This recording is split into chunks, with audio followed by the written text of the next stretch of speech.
In my journey to be one of Deadlock's top players on release, I'm trying the best builds on my favorite heroes to see which ones give me the most success. Deadlock's top player, MikaelS, once said, If you want to get better, you should focus on a couple of heroes.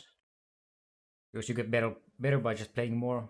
And if you play all heroes, you can't really master any of them. So with Deadlock recently releasing its ranked mode on October 15th, I've been fully locked in mastering my 3 favorite heroes, Wraith, Haze, and Pocket. This channel's purpose is to help people improve at Deadlock, and in seeing my mistakes, you all will certainly hit the top ranks. And specifically for this reason, I created a Discord for the feedback you guys may have about gameplay, along with any helpful tips and builds you might want to share. The Discord is linked down in the description below. Now let's get into this game. Oh, what? I get Wraith? Shocked that I finally got Wraith and ranked, I go to check each team's heroes and my own lane matchup. With this in mind, I'm able to get an idea of how I'm going to play out the laning phase. In MOBAs, you always want to prioritize farm over kills, but in this particular game, I got a freebie on the enemy McGinnis due to her being AFK. Gaining that small lead, I'm put in the driver's seat with priority over the lane. With this, I can hit the tower and deny the enemy McGinnis minions and secure farm for my first item power spike. With extra charge, I'm able to get off more poke damage with the extra card that it gives, along with headshot booster for more headshot and weapon damage. Usually, you want to sell headshot booster and keep extra charge, later upgrading into rapid recharge. With McGinnis back in the lane, I quickly go over to poke her down, but make a mistake taking too much damage from her turret. Farming up a bit more, I go back to the store to buy my next couple of items. With Mystic Burst and extra regen, I get more spirit damage on cards and heal up quicker. With low HP, the enemy McGinnis retreats to cover, giving me a safe window to freely farm more minions. She counters this by blocking me off with her Spectre wall. At this point, I'm looking for the right opportunity to kill McGinnis, poking her to deny any minions. After a few trades, I see an opening and fully commit to a dive.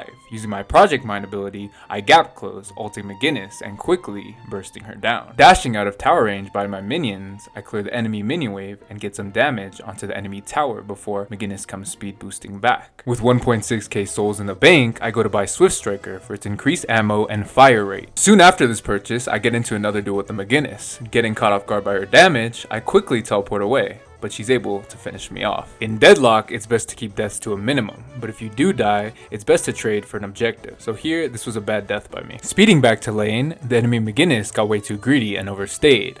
I ult, use a few cards, and quickly nuke her HP bar. This chase did cost me my Guardian, but I was able to drop a bit of lane pressure from the McGinnis. A few minutes later, while trying to take the purple lane Guardian, I get into another fight with McGinnis, lifting her to cancel her ult before re-engaging and absolutely dumpstering her under tower. With McGinnis gone, I'm able to safely take the purple Guardian and finally put pressure on other lanes. Quickly rushing over to blue lane, I look for the low HP Lady Geist, and after a short chase, I easily finish her off. This kill allows my team to take the blue lane Guardian soon after. With a whopping 4.8k soul saved up, I purchase Intensifying Magazine for the huge weapon damage boost along with the extra ammo that it gives, and Active Reload for faster reloading. I also sell Headshot Booster for basic magazine to get a bit more ammo. Heading back to purple lane, I snag one of the bridge buffs that always spawn in on each side of the map at 10 minutes. Right after this, I go and take the minion wave in purple lane, pushing them away from our walker and putting pressure on the right side of the map before moving over to the left side. Seeing the enemy Pocket carrying the soul urn on the map, I quickly go down the yellow zipline to contest him. Grabbing the movement buff on the way, I'm now extremely beefy, carrying both buffs for this upcoming fight. Trying to create space to deliver the urn, the McGinnis uses her wall, but I immediately teleport above it to stop this. Getting up close and personal, I ult McGinnis, trying to quickly get the kill, but have to run away after taking way too much damage. But with the survival buff, I'm able to regen health at an insane rate, allowing me to get right back into the fight and engage onto the enemy Pocket. Carding him and catching him off guard with my damage, we get into a short little scuffle, shooting each other back and forth before I eventually get the kill, narrowly escaping with my life. Unable to contest the urn at this point, me and my team have to give it up and look for other plays around the map. Before going to farm, I swiftly buy Quicksilver Reload, giving me an instant reload every 12 seconds on my gun after using a card. Going back to buy Bullet Lifesteal for longer sustain in fights, I quickly go back to farm more camps. Seeing the Great Talon try to take the Purple Walker on the map, I immediately stop farming and go over to stop her. Ulting her and getting some damage off, I keep shooting her while she's stuck in air, breaking her shields before going to chase.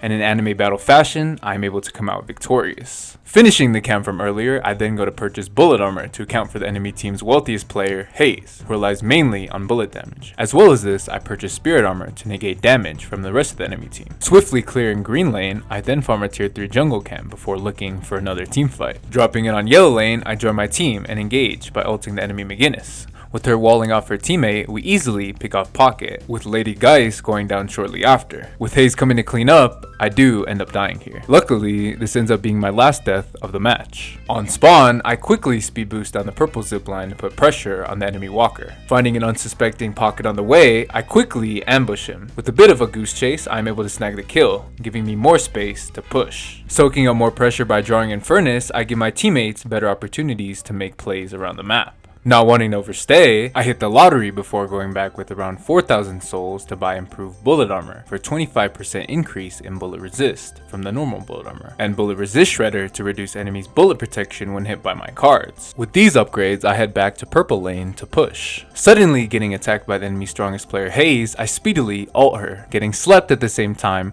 but able to quickly burst her down. Getting ganged on by Furnace, I quickly teleport out and narrowly escape, with the improved bullet armor allowing me to survive and take the edge over the Haze. A lot of newer players think tank items shouldn't be built on high DPS heroes like Wraith, but this isn't true since the game gives you 3 unique item categories for this reason alone. Grabbing the bridge gun buff on my way back, I get up to 3k souls and hit the store, buying escalating resilience for increased weapon damage and bullet resist to counter the Haze even harder. With the gun buff in this item, I go to join my team in green lane, engaging right onto McGinnis, killing her along with the green lane guardian. With 3 enemies dead, I tell my team in voice to take the mid boss. Quickly shredding its HP and claiming the buff, me and my team are insanely strong for our next team fight. Getting into a sudden altercation, my team and I kill Lady Geist before taking Furnace out soon after. These seemingly small picks convert into a kill onto the Talon, then onto Pocket, a Walker kill, and the Haze very soon after. With these kills allowing us to get the blue lane based Guardians, we go to reset, not wanting to overstay our welcome. On my way back, I find a free pick onto the enemy Lady Geist, ulting her and blasting her to oblivion. When trying to close out a game, it's always good to get 1 or 2 picks before team fighting. And soon after this, I look to the yellow lane and get a juicy pick onto the gray Talon before finally heading back to the base. With a gargantuan 10,000 souls racked up, I go to pick up Silencer for its active that silences enemies' abilities with bullets over a 4-second period. This active comes back up every 36 seconds. As well as this, I also purchase Enduring Speed to get the team fights faster. With this massive power spike, I zipline boost down the green lane, jumping onto McGinnis and obliterating her. Finding Furnace and Pocket close by, I press Z to activate my Silencer. Busting out a full clip into the Furnace,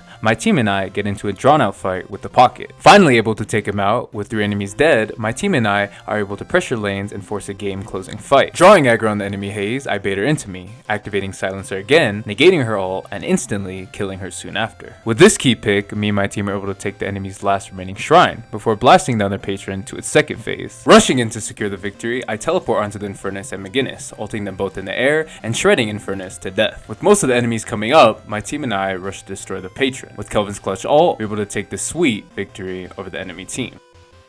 And with that, here's my rank reveal. Oracle 2, buddy. Oracle 2 is my most recent rank on Deadlock, but I'll make sure to update you guys over on Discord. For the post-game analysis, I got 37,000 souls, 19 kills, 2 deaths, and 6 assists, with 33,000 player damage and 19,000 objective damage. By consistently playing like this, I'm sure that I will rank up. And to conclude, here are the other items that I take on Wraith. Superior duration to keep enemies stuck in air longer with their ult, Ricochet for its amazing minion and jungle clearing, Lucky Shot for the extra weapon damage and slow, and Point Blank for the extra damage in close quarters when you ult. Anyways, I really do appreciate the helpful feedback in the comments from you guys. It's been really cool to learn from you all, and I especially appreciate the nice ones. Anyways, I really do hope you all enjoyed the video. Thanks for watching.